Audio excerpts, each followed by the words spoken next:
Total Driver with Jean Corbett. totaldriver.com.au.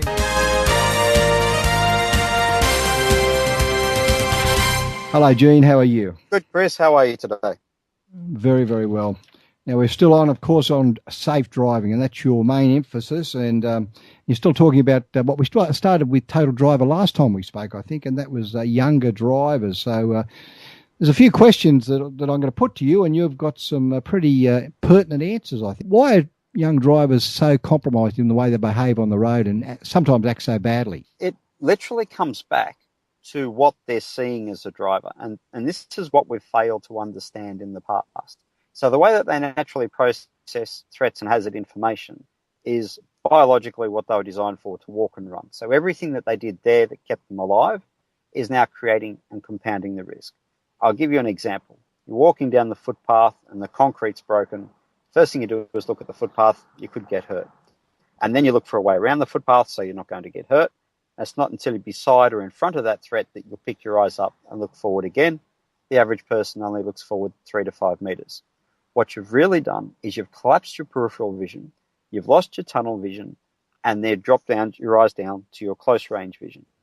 When you put that person behind the wheel of a car, that's how they process the threats on the road, be it another car, an intersection, change in direction, anything like that. So what's happened is they look down to each threat, but now we've introduced speed, and our brain can't process speed. So what the apprehension actually does is collapse our peripheral vision and subtract our tunnel vision. So think of rolling your finger and your thumb round to form a circle, like the directors do one that you see on the movies. You're now looking through a portal, which means you've lost that big picture of what's really going on. So if you can only see through that little portal, it means your vision's compromised. That means your decisions are compromised, and that means your driving behaviour is now compromised. And we're not teaching our kids any of this. So these young people have received their licences. They've been fairly well controlled when they've been getting their licences, but now once they've got their licences, they suddenly become heavily overrepresented in accidents. Why is that the case, Jean? Well, I mean, they're not just overrepresented in accidents. It's off the charts.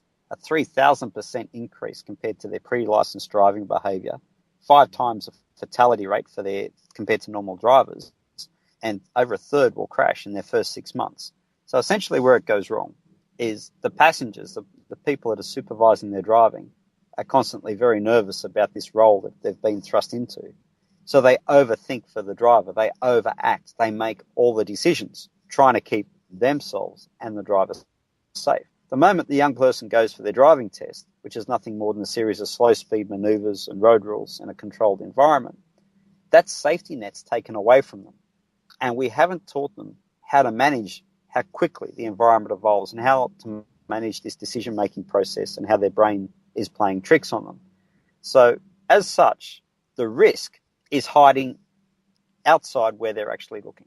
And it only takes that one thing to be introduced that they physically couldn't see, and that's what causes the accident, because they don't have a process to manage that evolving window of information.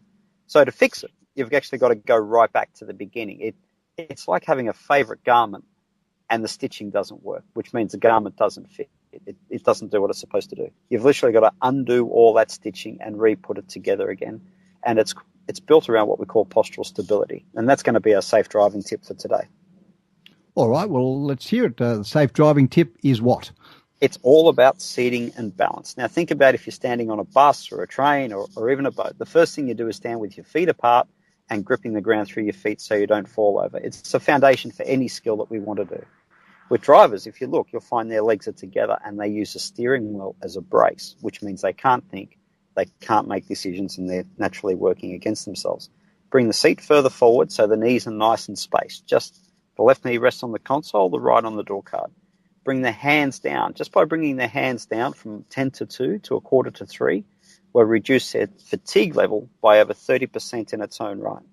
The next thing you want to do is reduce their grip on the control. So just get them to imagine there's an open tube of toothpaste between their hands and the wheel. If you can reduce that physical stress, if you can bring the balance down to the lower body, not the upper body, you'll relieve the tension, that relieves the adrenaline, and suddenly they'll start to use their peripheral vision, not their close range tunnel vision.